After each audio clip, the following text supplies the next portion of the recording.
नमस्ते दोस्तों, स्वागत है आप सबका हिंदी साहित्य वाटिका में। आइए सुनते हैं डॉक्टर पद्मा शर्मा जी द्वारा लिखी कहानी अर्धांगिनी।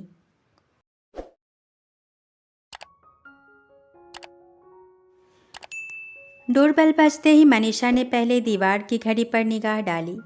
मन ही मन वह सोचने लगी कि अभी तो इनके आने का समय नहीं हुआ है, पता नहीं कौन है। दरवाज़ा खोलकर देखा तो अपनी प्रिय सहेली संगीता को खड़ा पाया। वह उत्साह से उसके गले लग गई। उसका हाथ पकड़कर अंदर लाते हुए बोली, घर कब आई? बस कल ही, कहते हुए संगीता ने अपना बैग टेबल पर लापरवाही से पटक दिया और आराम से सोफे में धंस गई। और सुना, क्या हाल है? कहते हुए उसने मनीषा का हाथ पकड़कर लगभग खींचते हुए उसे अपने पास बिठा लिया। मनीषा हाथ छुड़ाते हुए बोली, तेरे लिए पानी तो ले आऊं? संगीता बोली, मुझे प्यास लगेगी तो मैं खुद भर कर पी लूँगी। और सुन, मुझे चाय वाय भी नहीं पीनी है, बस तू आराम से मेरे पास बैठ जा। तभी बेटे नवनीत की आवाज़ आई तो मनीषा को जाना ही पड़ा। उसके जाने के बाद संगीता ड्राइंग रूम का मुआयना करने लगी। वह कमरा ड्राइंग रूम के साथ साथ एक व्यक्ति के लेटने का कक्ष भी था। वह सोचने लगी, कुछ भी तो नहीं बदला। यहाँ उसके ससुर जी सोते होंगे। नीचे एक कमरा और बना है जो मनीषा का है। ऊपर देवर रहते हैं। ससुर व्यापारी हैं और देवर एक दुकान के मालिक। मनीषा के पति नरेश एक ऑफिस में कार्यरत हैं। ननद भी विवाह के योग्य है। मनीषा लौट कर आई तो संगीता का ध्यान भंग हो गया। वह दरवाजे पर ही खड़ी होकर उससे कह रही थी कि चल अंदर आजा, मेरे कमरे में, वहीं बैठेंगे। अंदर 5 वर्षीय नवनीत होमवर्क कर रहा था। चारों तरफ कॉपी किताबें बिखरी पड़ी थीं। मनीषा ने कहा, मैं इसे होमवर्क करा रही थी। आजकल स्कूलों में बहुत काम मिलता है, इसके प्रोजेक्ट भी पूरे करवाना है। संगीता ने पूछा, जीजा जी नहीं करवाते? उसने शुष्क आवाज में कहा, तुम्हें तो पता है उनका टाइम फिक्स है। वे ऑफिस से आकर टहलने निकल जाते हैं, उसके बाद भोजन, फिर मंदिर, लौटकर टीवी देखना और सो जाना। अपनी बात बीच में ही छोड़कर उसने विषय बदलते हुए कहा, जल्दी बता, चाय बनाऊं या कॉफ़ी? संगीता ने फिर से उसे जबरन बिठाते हुए कहा, मुझे कुछ नहीं पीना, तू आराम से यहाँ बैठ, मुझे तुझसे ढेर सारी बातें करनी है। मनीषा बैठ गई। पुरानी बातें हुई, सबके हाल चाल पूछे गए, पर मनीषा व्यग्र हो रही थी। थोड़ी देर बात करने के बाद मनीषा फिर बोली, अच्छा चल किचन में ही चलते हैं, तेरे लिए चाय बनाऊंगी, वहीं बातें भी करेंगे और साथ साथ खाने की भी तैयारी कर लूँगी। संगीता ने तर्क किया, ये खाना वाना नहीं खाना है। मनीषा कुछ झिझकते हुए बोली, तेरे लिए नहीं, सबके लिए खाना बनाना है। संगीता मनीषा के साथ किचन में ही आ गई। संगीता ने फिर पूछा, मम्मी जी कहाँ हैं?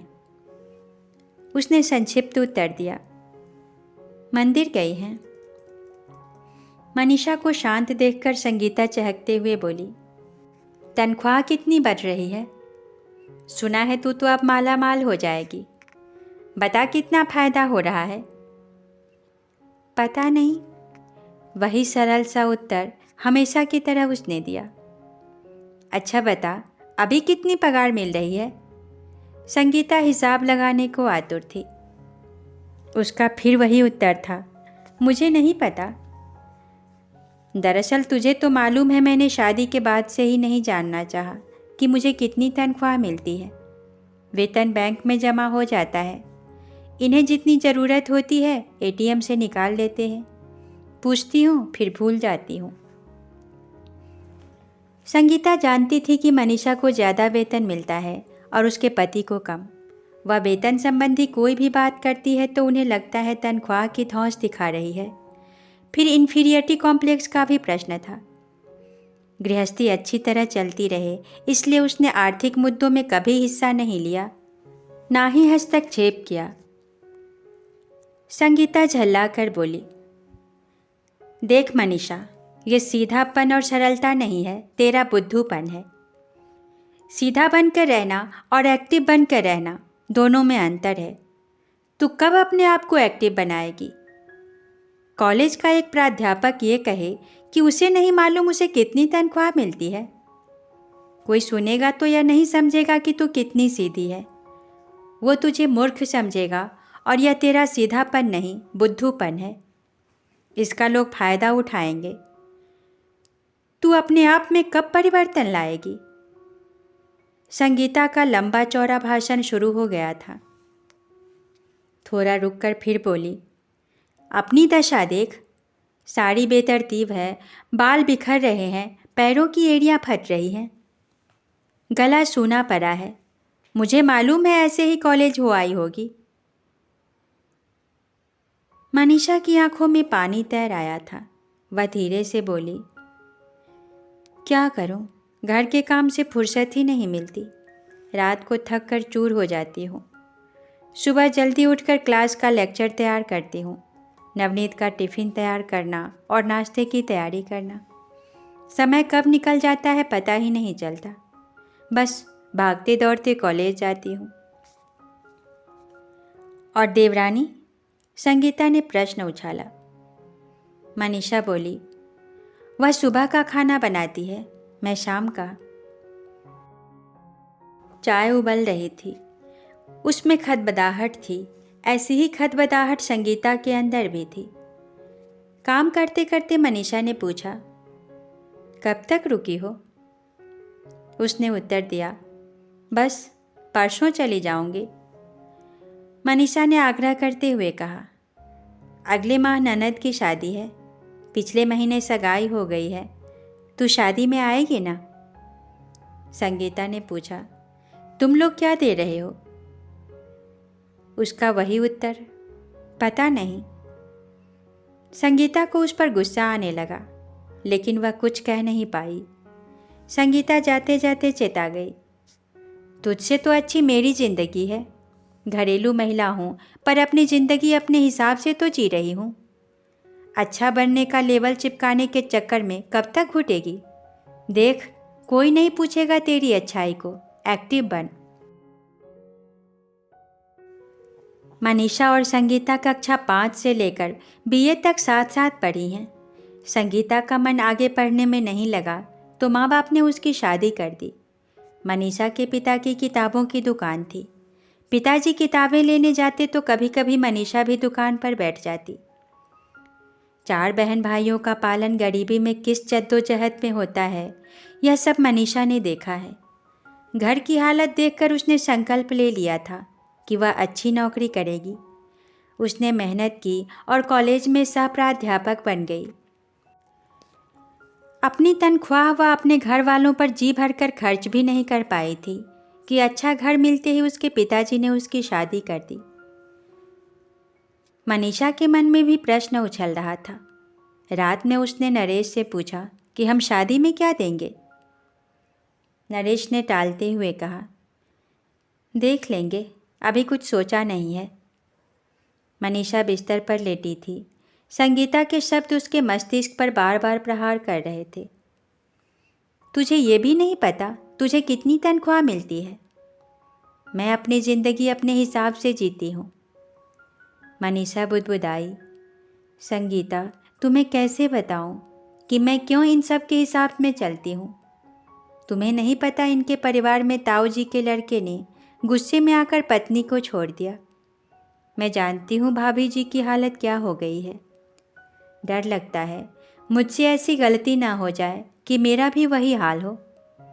पिताजी पर क्या गुजरेगी। 2 बहनें अभी शादी के लिए हैं, उनकी शादी में बाधा आ जाएगी। सोचते हुए उसकी आंख की कोर से आंसू बह निकले। समय जल्दी ही व्यतीत हो गया। ननद की शादी करीब आ गई।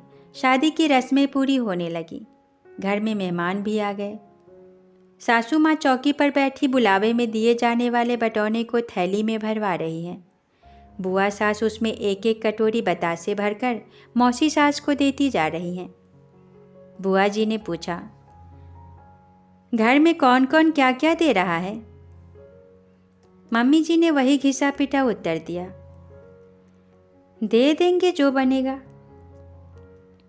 मौसी ने पूछा, नरेश और महेश क्या दे रहे हैं? मम्मी का वही उत्तर, पता नहीं। बुआ जी बोली, सगाई तो अच्छी चढ़ा दी, सुना है कार भी दी है। तभी देवरानी निशा बोली, मम्मी जी ऐसी बातें क्यों कर रही हो? ये तो तुम्हें भी मालूम होगा तुम्हारे बेटों ने क्या दिया है। वे फिर से नकारने लगी, कुछ नहीं दिया। अब निशा कहाँ चुप रहने वाली थी, वह मुंहफट वैसे भी थी। वह बोली, मम्मी जी 30,000 दिए हैं, मामूली दुकान है तब भी इतना कर दिया। सुनकर मम्मी जी का चेहरा सफ़ेद पड़ गया। मनीषा निरुत्तर थी, उसे तो मालूम ही नहीं था कि नरेश ने कितना रुपया लगाया है या कितना देने के लिए सोच रखा है। बुआ जी बोल पड़ी, चलो जाकी तो छोटी दुकान है, जाने 30,000 लगा दिए। ये तो 2 जने कमाते हैं, कुछ तो देने ही चाहिए। ननद की शादी कौन बार बार होते? तुम्हारी बहन की शादी होगी तो तुम कुछ नहीं दोगी क्या? बहन और ननद में फ़र्क मत करो। तब तक ननद भी आ गई थी। उसने भी तर्क देते हुए कहा, और क्या बुआ जी, कुछ नहीं दिया। इनके बच्चों को दिन दिन भर रखा तभी ये नौकरी कर पाई। मनीषा की आंखें डबडबा आई। वह जमीन में गड़ी जा रही थी। यह तो वही जानती है कि बच्चों के कारण दिन रात नौकरानियों की तरह घर में जुटी रही। पूरे घर के कपड़े धोना, झाड़ू पोछा, बर्तन, सभी काम में वह लगी रहती थी। कभी उफ तक नहीं की और ना ही किसी को कहने का मौका दिया कि नौकरी करती है तो घर का काम नहीं करती, बल्कि और अधिक मर्यादा में वह रही। अचानक नरेश कहीं से वापस आ गए। ननद के शब्द उनके कानों में पड़ चुके थे। वे हस्तक्षेप करते हुए बोले, तुम्हारी सगाई में जो कार गई है उसका पूरा 1.25 लाख हमने दिया है। ननद शांत रह गई। फिर मम्मी की ओर मुखातिब होकर बोले, मम्मी तुम्हें मालूम नहीं हमने क्या दिया? मम्मी जी का चेहरा सफ़ेद पड़ गया। मनीषा अंदर दौड़ी चली गई। आज तो उसके सब्र का बांध टूट गया। उसे तो नरेश पर गुस्सा आ रहा था। सबको पता है, बस मुझे ही नहीं पता। निशा को भी मालूम है कि उसने कितना रुपया दिया। रह रहकर संगीता की बातें कानों में गूंज रही थी। सीधा होना और एक्टिव होना दोनों में अंतर है, वह ठीक कहती है। हमें आय व्यय का विवरण मालूम होना चाहिए। आज मुझे मालूम होता तो मैं भी कह देती, यूं जलील तो नहीं होती। नरेश अंदर आए। उसे फूट फूट कर रोता देखकर बोले, क्या हुआ, शांत हो जाओ। मनीषा का लावा फूट पड़ा। वह बोली, मैंने आज तक आपसे कभी तनख्वाह का हिसाब नहीं लिया। मुझे यह तक नहीं मालूम कि मुझे कितनी तनख्वाह मिलती है। मुझे यह नहीं मालूम कि आपने सगाई में क्या दिया। निशा को मालूम है कि उसने क्या दिया। मालूम नहीं है तो बस मुझे। मैंने घर वालों का सहयोग करने के लिए आपको कभी मना नहीं किया। फिर क्यों आप 1 माह से यह बात छिपाए हुए हैं? मैं अर्धांगिनी हूँ आपकी। क्या इतना भी अधिकार नहीं है मेरा कि मैं ये सब जान सकूं? उसका यह रूप देखकर नरेश स्तब्ध रह गया। शादी के 7 वर्ष बाद पहली बार उसका यह रूप देखा है। वह आज अर्धांगिनी के अधिकार मांग रही है। नरेश डबल बेड पर बैठ गया। उसको उठाते हुए बोला, रोना बंद करो। मेरी गलती रही कि मैंने तुम्हें राजदार नहीं बनाया। आगे से ऐसा नहीं होगा। मनीषा स्तब्ध थी। 7 वर्षों में पहली बार नरेश अपनी गलती स्वीकार कर रहे थे। धन्यवाद। आशा है कि यह कहानी आप लोगों को पसंद आई होगी। इस कहानी और वीडियो के संबंध में अपने सुझाव और विचार अवश्य भेजिएगा। शुक्रिया।